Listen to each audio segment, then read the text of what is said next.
All right, this is Transparency and Merit.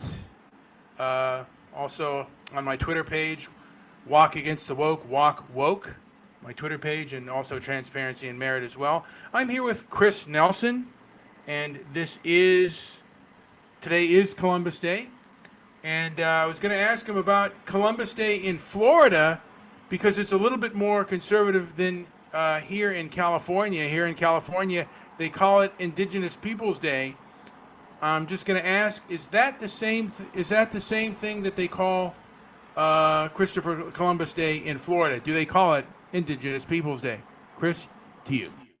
Well, hi, Mr. Midnight Movie, and hi, Jewish producer. It's great to talk to you again. I loved our live streams we used to do way back.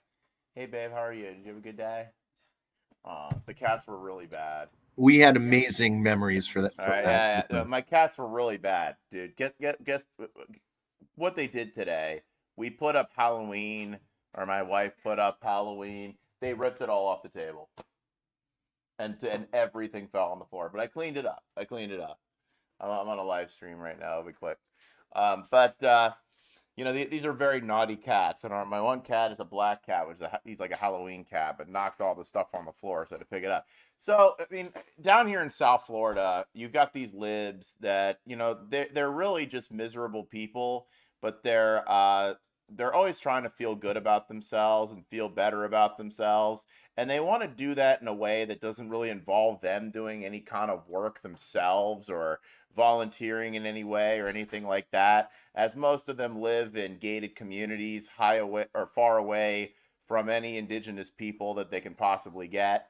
Now in California, the elites have an advantage because they've got these hills, so I've noticed they can have these compounds up on hills, and then they can put fencing and moats and alligators and guards all around the bottom to make sure no indigenous people get anywhere near them.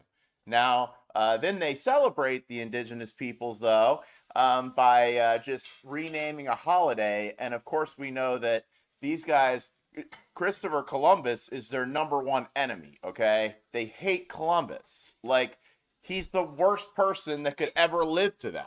I mean, he's just so horrible. He discovered America, just such a number one sin. Now, was he Italian, or wasn't he Spanish? He was Italian. Yeah. Columbus was Italian. He wasn't, because I was gonna say. I mean, you could say he was Hispanic, but yeah. So I don't think that if you went to anywhere like a conservative area outside of big cities and asked them what Indigenous Peoples Day was, that they would have a clue what it meant. Even people that are actually Native Americans probably wouldn't even know what the hell that they were talking about.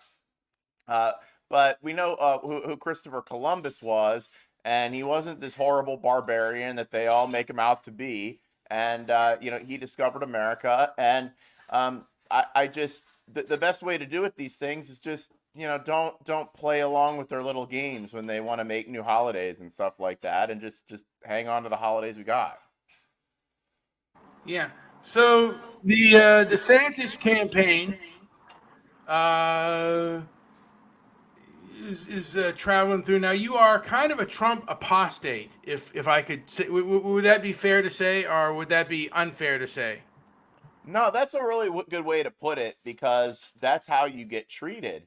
And I don't remember ever having anybody cut my hand and draw blood over some kind of ceremonious ritual where I joined some kind of secret society. Whereas if I ever change my view that this particular aging geriatric orange jackass would be not the best guy for the job as president, that would mean that I'm ostracized or something like it, because I don't even know what I'm ostracized from.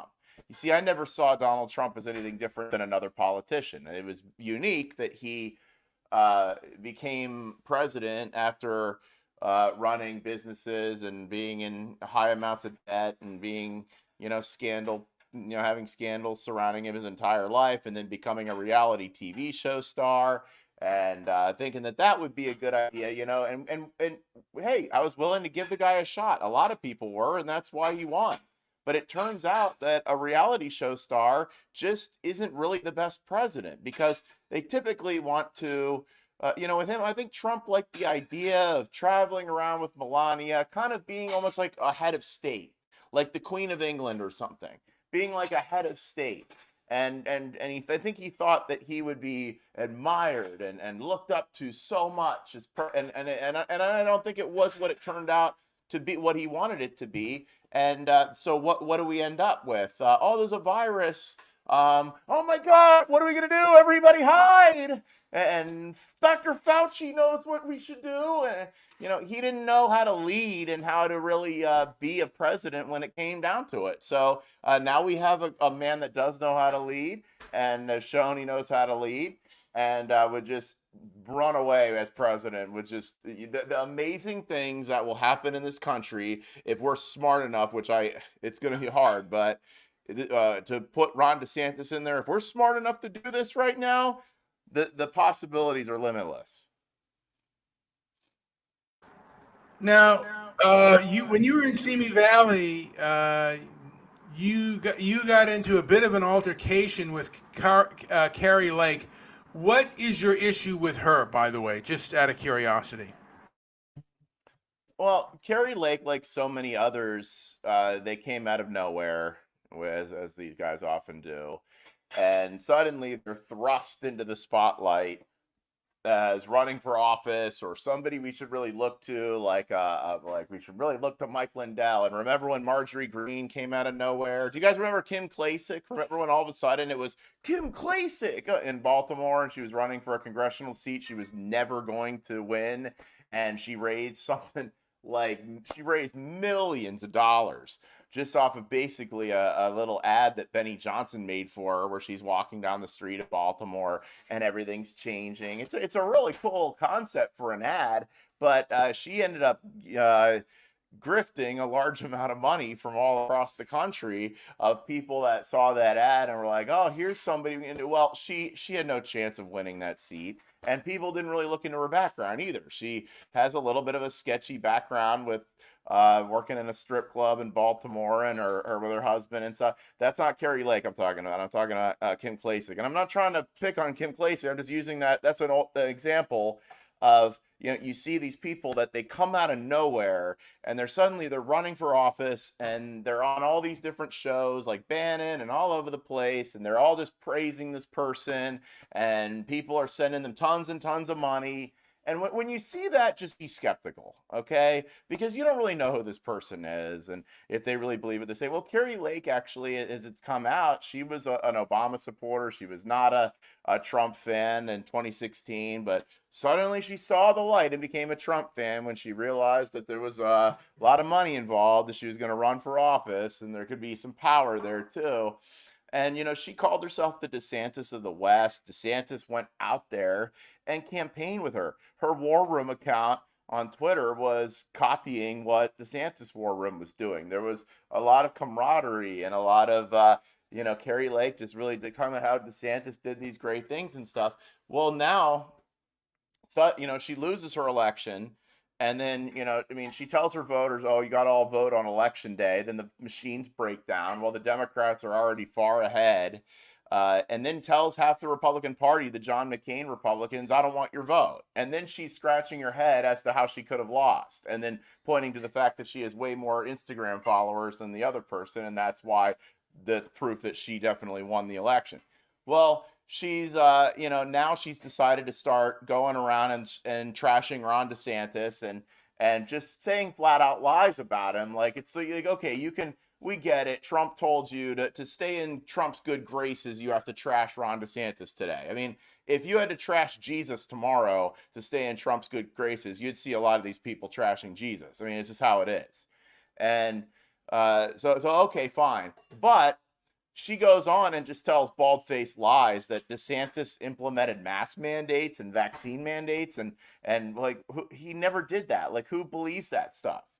Okay, it's beyond the realm of possibility. Did he allow these things to go on in some areas like Broward? Yes, but eventually he came in and tied the hands of these governments and signed laws that they could never do it again. But Carrie Lake's there bitching and pissing and moaning that he did mask mandates And I saw her at the debate, and I decided to confront her about it. Okay, and she talked to me for a minute. I called her out on her lie, and then I walked away, and it should have ended right there. Unfortunately, I had a little bit of a.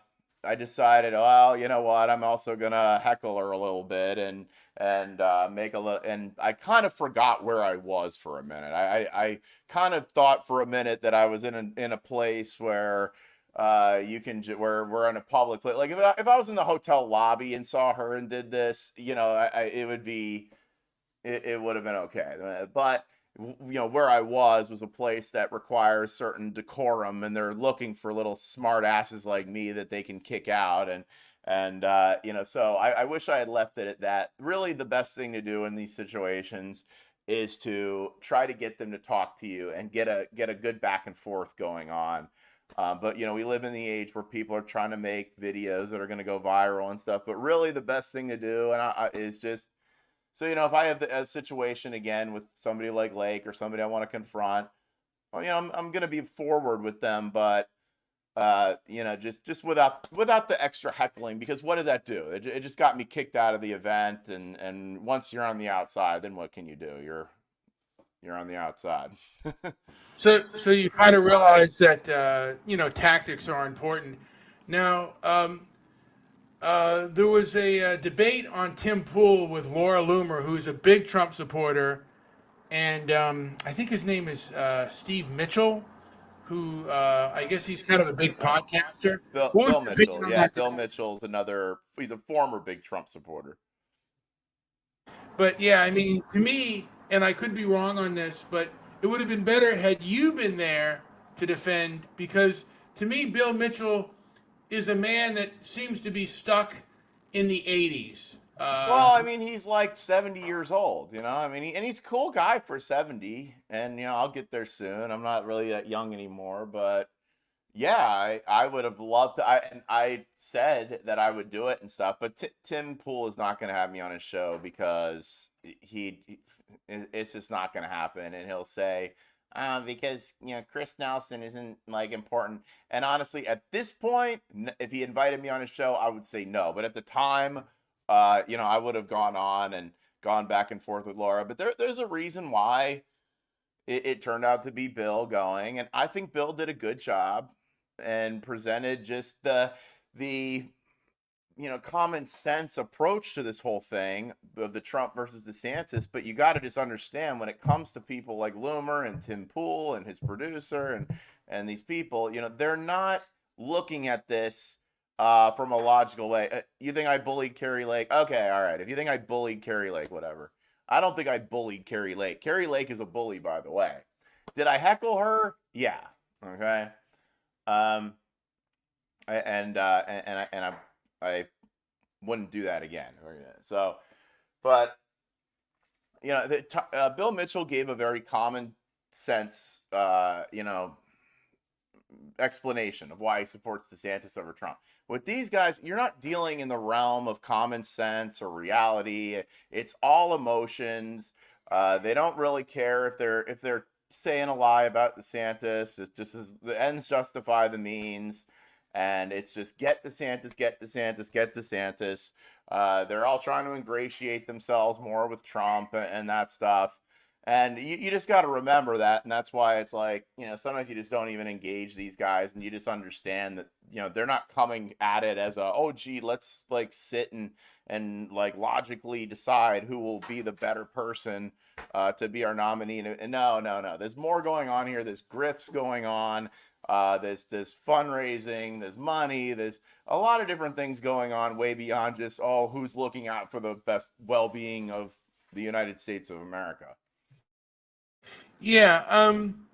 So now Tim Pool has said some of the tactics of the DeSantis reporters, of the DeSantis supporters, is a little bit off-putting. Would you agree or disagree with that?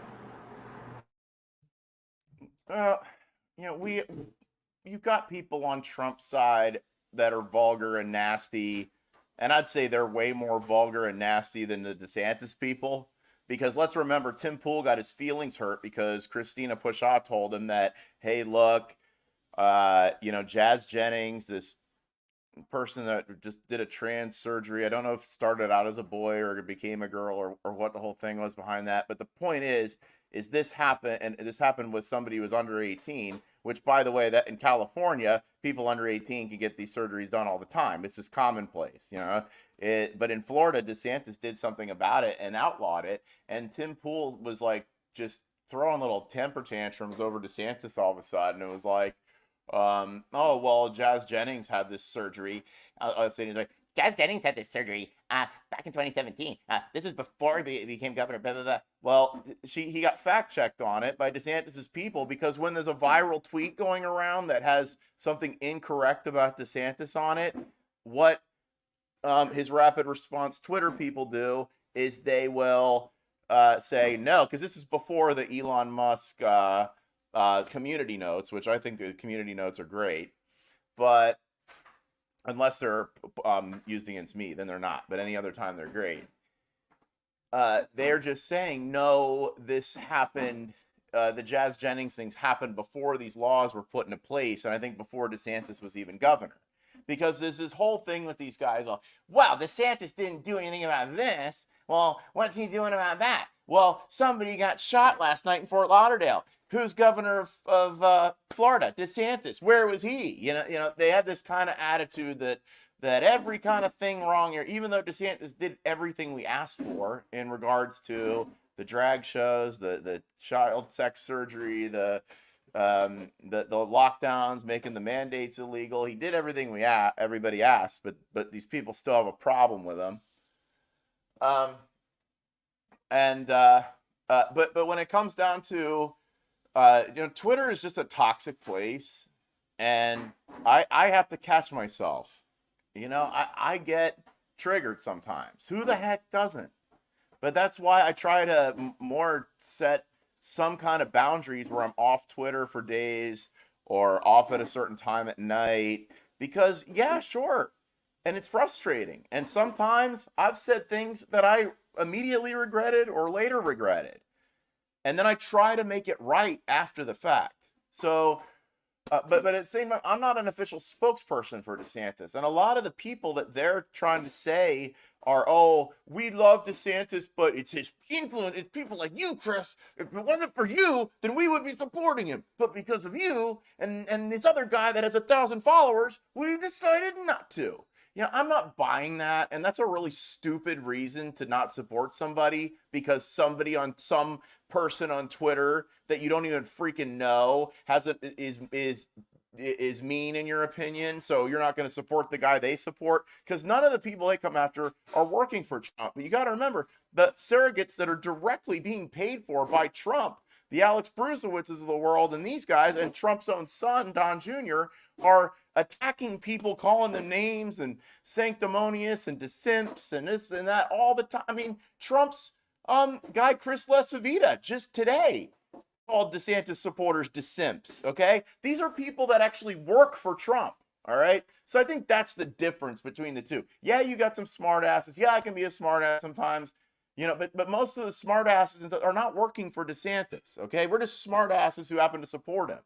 But Trump's got people he pays that are attacking and besmirching and calling DeSantis supporters desimps all the time. But of course, Tim Pool and them, they don't have a problem with that. So I hope that answers your question.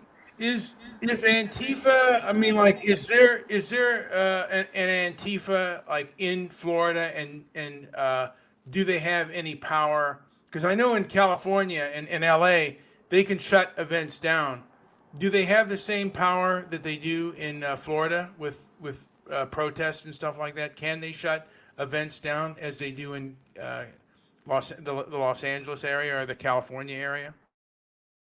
Oh, here it's the good guys that shut events down, like the underage drag shows and stuff like that.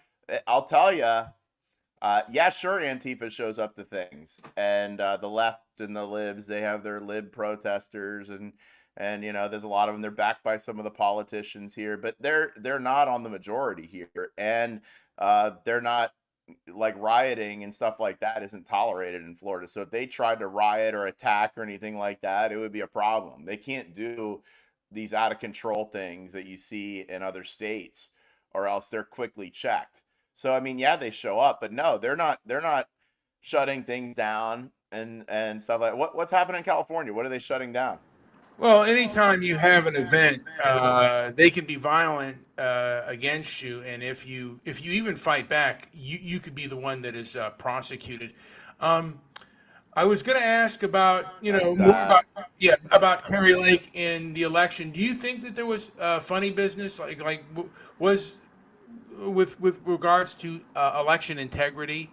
Do you think that again, now I can't even remember her name, the woman who ran against her? Do you think that Kerry Lake, the loss that she suffered was legitimate? I mean, because I think it seems like there was funny business in both the 2020 election and the Arizona governor's race. And you got any feelings on that?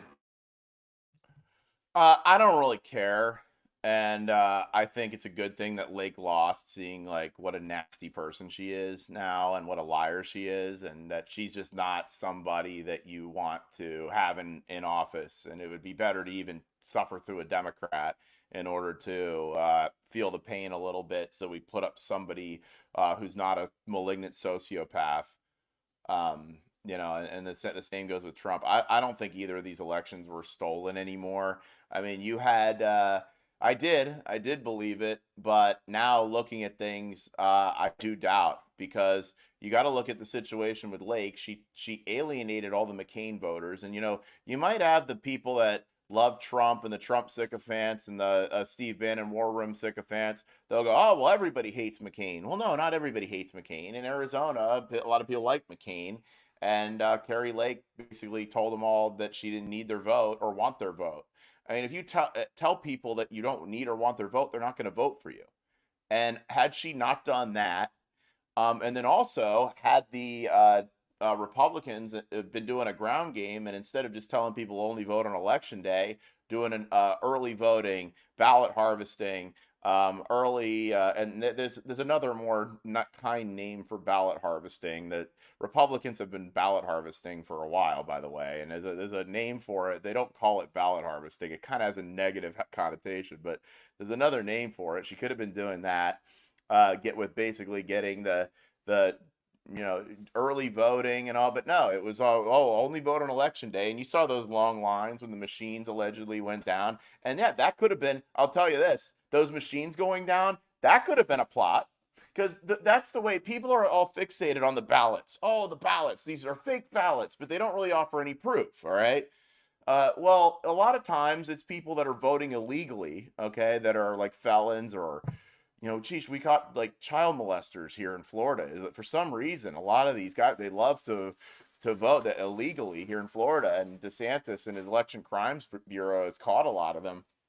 But but yeah, the election could have been tampered with that way, that those machines went down mysteriously. But look, who's to blame in the end? Because if Lake had just told all his people to vote early, then they would have voted by then.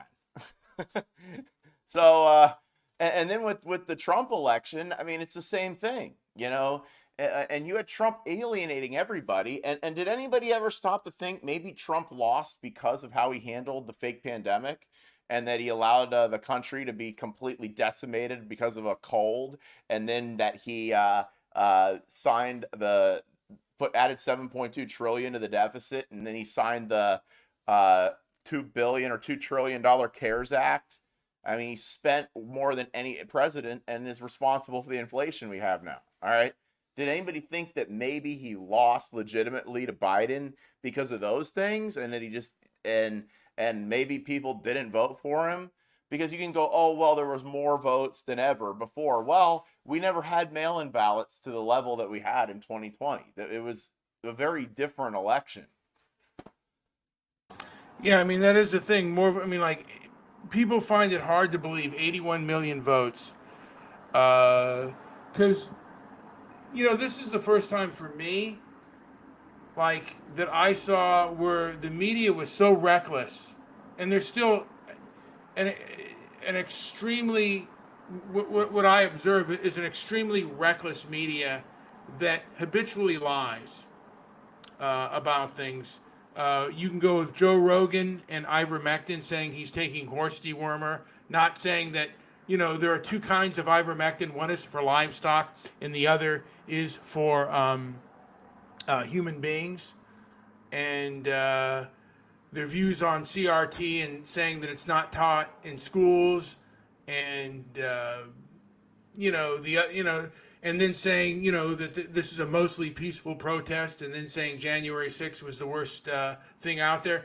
I also know that you were kind of like a little bit friends with Enrique Tarrio, and man, that guy, I think he got thrown right under the bus, man. I really feel sorry for that guy. And some of the other January Sixers, I really thought were harmed in this nation. It seems like there's a two-tiered system of justice in this country. I'd wonder if you'd want to talk about that one.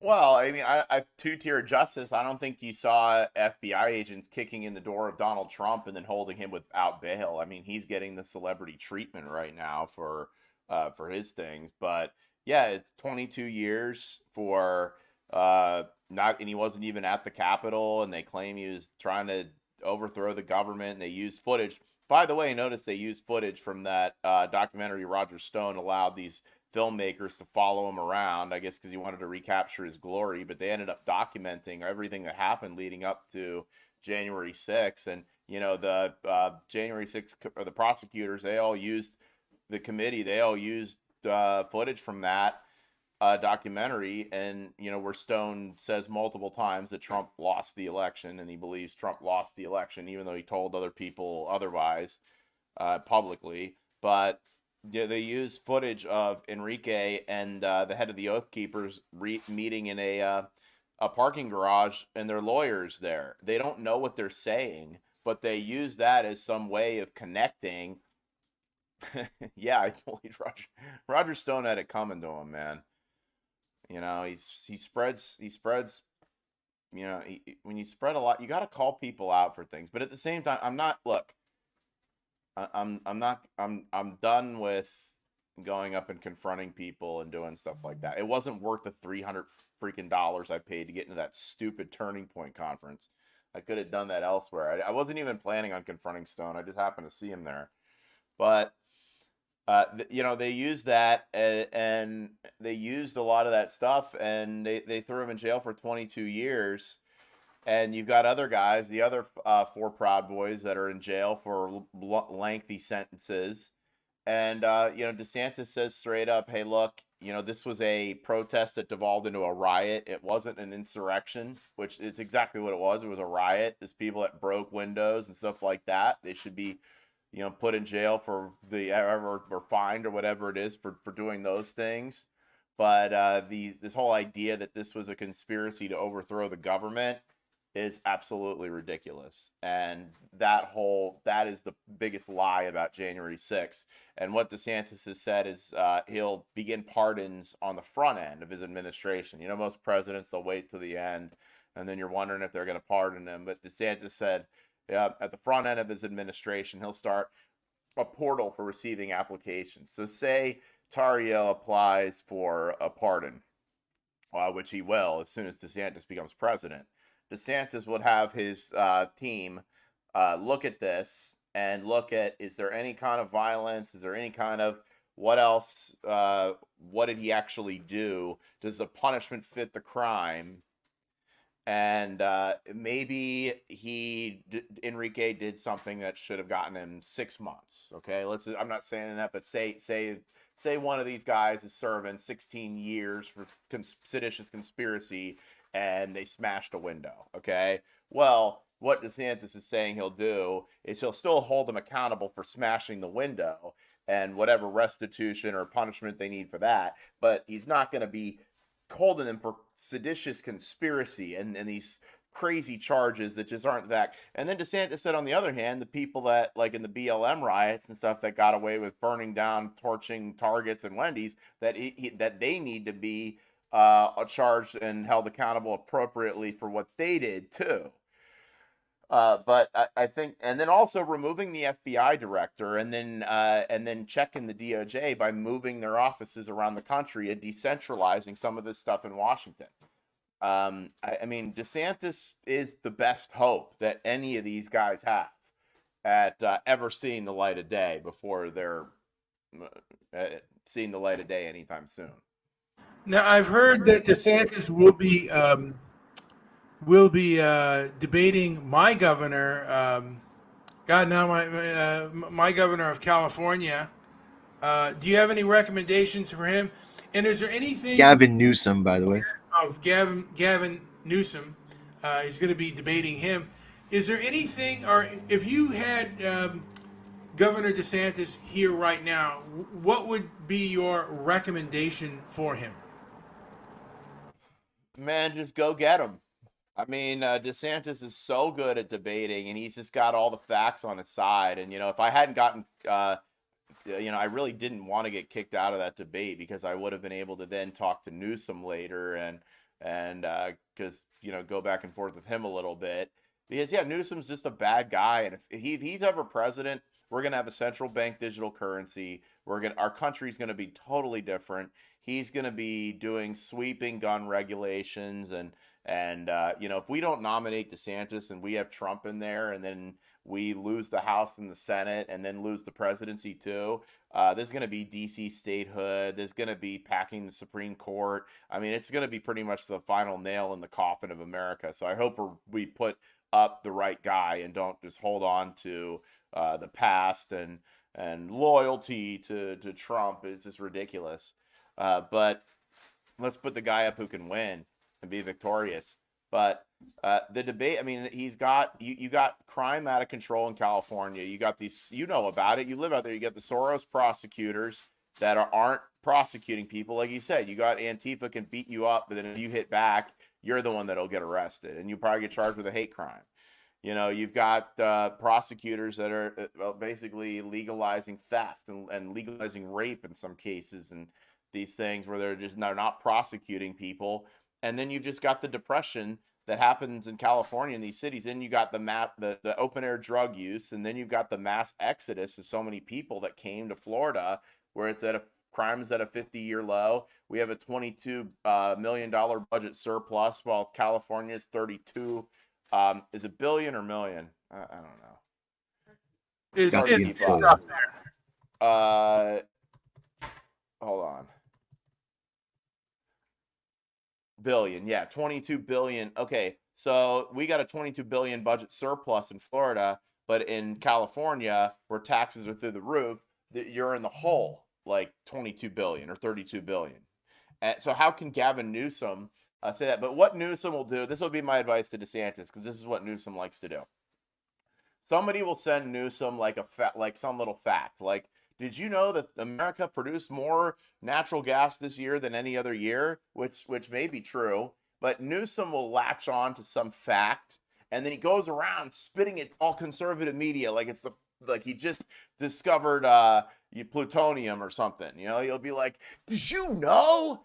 Did you know?" And that voice he's got, that this year we produced more natural gas than any other year, and he'll just go with this, and usually the person will just go, "Oh wow," because it's a fact that they may not be familiar with, and then that kind of distracts from the whole arguments of his country, basically going to hell, or his state going to hell. And so I would say, he'll probably come into the debate with some facts. He likes to have like a couple little facts to try to catch you off guard, and that just DeSantis, just watch out for him to start saying these things the thing when somebody spits a fact at you that is outside of your knowledge, that you might not be ready for, it can distract. It does that. You're like, wait, what? Huh? And then you want to argue with it. And then they go, "Oh, well, no, this is true." And then you've just distracted from the whole thing. So my advice to DeSantis would be, when Newsom starts spitting these little tidbits, don't be distracted by it, and just go for the jugular. And that's what he'll do. Now, you've recently had problems with, or had a little tiff with Vivek Ramaswamy, and do you have an opinion on him? And because you seem to think that he's not as genuine as all that. I like him. I think he's kind of good, but there are people that don't like him. I have mixed feelings about him, but I like him more than I dislike him. Go ahead, Chris. Well, Ramaswamy's a liar. I mean, I just can't. I don't know what you find likable about him. I mean, he's got this silly little haircut. He looks like this little soy boy guy that doesn't that only eats soy burgers, and he's just this kind of squeaky little nitwit who made his money by through the pharmaceutical business. And he's old friends with Jared Kushner, and I know what he's doing there. He's there to try to take votes away from DeSantis and to take attention off of DeSantis. That's what he's been there to begin with, and he's putting his own money in there. And he sounds like Chat GPT. That's what I said. I was like, this guy like tells people exactly what they want to hear, but he malfunctions sometimes. And he wrote in his. I loved when Amir, whatever his name is, that MSNBC guy, the guy that's a lib, but he did a great job calling Ramaswamy out in his lies, but then that's what I did when I went down there to Miami and I called him out on his lies. Oh yeah, by the way, in Miami, that scenario, that was okay time to be calling people out. Okay, it wasn't at the Reagan Library at a Republican debate. All right, but I did, and I said, Vivek, did you have a Paul and Daisy Soros scholarship? That's George Soros' brother. He said no. He lied to my face. The first time I ever met the guy, he lied to my face. And then later, I mean, it's all over the internet. And then when I saw he was paying to get his Wikipedia scrubbed, and he's just a lying little snake. And then he's there in his book saying that January 6th was horrible, and that and Trump deserved this, and he didn't win and stuff. And now that he wants to kind of woo the Trump base, he's all of a sudden changed. Because this is the thing with these guys that follow Trump, ride or die. They're like, as long as somebody is spitting, telling us exactly what we want to hear right now, that's all that matters. It doesn't matter in the past that Kerry Lake was a Democrat who liked Obama. It doesn't matter that 6 months ago Vivek was writing in a book that he didn't think the election was stolen and he thinks Trump's a liar and stuff. It doesn't matter that he made his money in big pharma. It doesn't matter that he has a Paul and Daisy Soros scholarship. It doesn't matter that he's been caught in lie after lie after lie after lie. And to me, I sniffed that guy out from the beginning, that he was a really slimy guy, and I'm glad I confronted him. And I was before everybody else on that one too.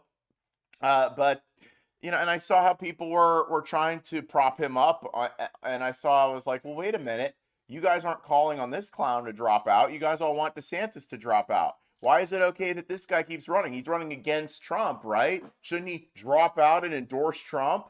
But no, you saw them all go, no, we like him because he's attacking. He's just there to be a spoiler for DeSantis.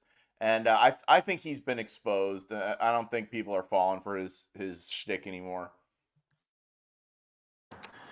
Now, who besides DeSantis do you like? Who you prefer? Like, if DeSantis wasn't running, who would be your candidate in the race besides Trump? Like, which one of the individuals do you like? Well, Robert F. Kennedy Jr. I'm very happy he's running as an independent. He believes in the Constitution. He's got character. He called out Fauci. He's where I learned a lot of the things I know about Fauci and what happened in that White House with Trump and Pfizer, and he's been censored because of it. And I think that Robert F. Kennedy Jr. he follows the Constitution. I don't think Trump's ever even read the Constitution. So hands down, if DeSantis unfortunately somehow doesn't get the nomination, then my support's 100% with Robert F. Kennedy Jr. Any word about what's going on in Israel right now, and then we'll go with the war in Ukraine. Well, it's just so sad what happened there that there's no ever an excuse for a sneak attack or a Pearl Harbor 9/11 style attack. I don't care if you feel so justified to do that. There's never any kind of justification for that. And to see people actually, siding with the with Hamas on this and making Israel to be the enemy, I'm just flabbergasted at some of it. But I don't know why I should be, but you've got a lot of people that are, a lot of them support Trump, and they are sounding a lot like Rashida Tlaib and AOC and the anti-Israel caucus. And it's just absolutely sad that this was something that was pretty much funded by America, because the American government unfroze that $6 billion to Iran, and they saw that coming, and then they were able to fund this, knowing that money was coming. And Hamas is just an extension of Iran, and this has been going on for a long time. They've said many times they want to see Israel wiped off the map, and when they say it, they mean it. Like, they want Israel wiped off the map, and people just don't seem to take them seriously. And Biden has allowed this to go on, and he's had this really soft approach on Iran. And DeSantis is somebody he's understood this problem since back when he was in Congress. He's known this. He said his message all along has been consistent. We have to take a hardline approach with Iran. He just put out exactly what he thinks should happen. And I wrote about this on the Floridian. Yep. Okay. So my story is up of what DeSantis just said. That, we must not only stand with Israel, but we must support them as they hunt down and eradicate these barbarians. So Israel, with the full support of the United States, should kill Hamas members and extinguish their entire infrastructure. And really, they should. And you see him there with the megaphone, and I think that was just a great message of what we need now. And he put out, okay, number one, freeze any money Joe Biden has made available to Iran. 2, cut off any and all types of foreign aid flowing to Hamas. And 3, immediately shut down America's wide open southern border to ensure we're in a position to better protect Americans here at home from these real threats. Here's the thing. We could be seeing a terrorist attack here in America. I mean, we've got all these people, young men coming across the southern border. I would say that there probably is a terrorist attack being planned right now for within America. That will happen within the next months, maybe years, but maybe months. And I think we should be prepared for that, and we're not. And I think that this battle, this war with Israel, it's easy to look at it now and go, oh, well, it's happening over there. Well, remember, the two great Satans for Iran are Israel and America. And we have a wide open border right now, and we're very vulnerable to an attack right now. And the response would not be one that would help America very much. No one angry Jew. DeSantis will fall. DeSantis is not in lock with the deep state. It's Trump that's in lock with the deep state. Okay. Who empowered Fauci, Trump or DeSantis? Who empowered Christopher Wray? Trump wasn't a destroyer his first time around. What makes you think that he would even have the ability to do any of this stuff that you guys think he's going to be able to do with a second term? He's going to be a lame duck. If he first of all, he's not going to get elected again. Second of all, he'd be a lame duck from day one, because you can't run for a third term. You can only serve 2 terms, and he's already served 1. So to think that Trump will have these like powers of like Emperor Palpatine, and he'll just be able to, do all these things and just tweet something out or post on True Social, and then all these things are going to happen. It's not realistic. And here's the thing with DeSantis is he understands how to use the Constitution. He knows what the Constitution says, which I don't think Trump's ever read the Constitution. And I mean, I don't think he's read the Bible or the Constitution. Those are two documents that I can tell you I don't think Trump has ever read. He doesn't understand the Constitution. You have to understand the powers you have if you're going to wield them in a way to get what you want done. And DeSantis knows how to do that. Trump doesn't. Now, I'll end on this will be the last question, and then we'll wrap it up. What is your opinion on us giving aid to the Ukraine? I mean, I think it's rather unpopular amongst many Republicans, and I'm assuming perhaps even most Republicans, and perhaps even most Democrats. I haven't read the polling on that, but what is your opinion on our tax dollars going to fund the war in Ukraine? Well, this guy, Zelensky, he's going to have problems now, I'll tell you, getting any more money out of the United States because all of our support now is going to be on Israel. And this was the problem with funding the whole Ukraine thing to begin with.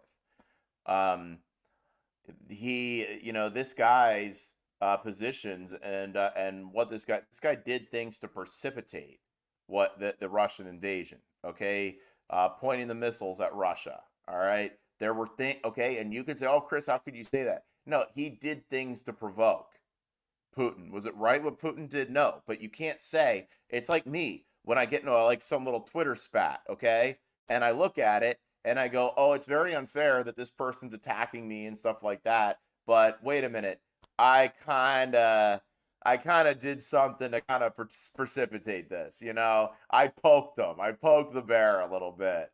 I can't totally say this, that I don't have any responsibility in this, okay? And that's something. So we've given that guy Zelensky. How much money have we given Zelensky? Let me look this up. How much has U.S. given to Ukraine? $75 billion. Plus giving him weapons, plus giving him all these things. And you just have to look at this because America, we don't have a replicator like in Star Trek. We're not here just replicating dollars and replicating weapons or just creating things out of thin air. This is stuff that's being redistributed. So it's redistributing assets and wealth from America and giving it to Ukraine when we have a limited amount. There's a limited amount. There isn't. I mean, you can create wealth, but the United States government doesn't create wealth, okay? They take wealth from the population, all right? That the population creates wealth when we have our businesses, when we sell a product, when we develop something and we market, we sell things, that's creating wealth, okay? And the government can only take that. The government doesn't create wealth, okay? So it's basically extracting wealth from the people and then sending it over to Ukraine. And yeah, I had a problem with this, that Zelensky was, that you had this Azov battalion. And then you've got the people that are having their Nazi protests here when they have it in Florida. They're all, hell Ukraine, Do you really want to be doing what the Nazis want? I mean, I don't think so. And so we've given all this money, and now we're in a position where, where Israel had an unprovoked attack. And, it's sickening seeing all these people saying, oh, well, it was Israel's fault. No, they're going, look, the Israelis pulled out of that area, okay? This was not something that, they're provoking, okay? And then this sneak attack happens. Now, we've given so much wealth to Ukraine. How much left do we have now to help Israel, okay? So you got to be thinking about these things. And I just got to say, under these circumstances now, I think it's going to be tough for Zelensky to squeeze another dime out of the United States. But, and there's really not much gratitude from him either. You don't really see him. He doesn't come over and thank the American taxpayer. He's entitled. He's like, oh, I should get more. Yeah, people are over Zelensky coming with his hand out. You see it, and it's unfortunate that he got everything he got, because a lot of that I don't think is really going to help Ukraine and the Ukrainian people. I was going to ask Joey, did you have any question for Chris? You know what? I'm always amazed at how far and how much development you've done personally. What's your greatest inspiration? Has it? Well, yeah. What is it?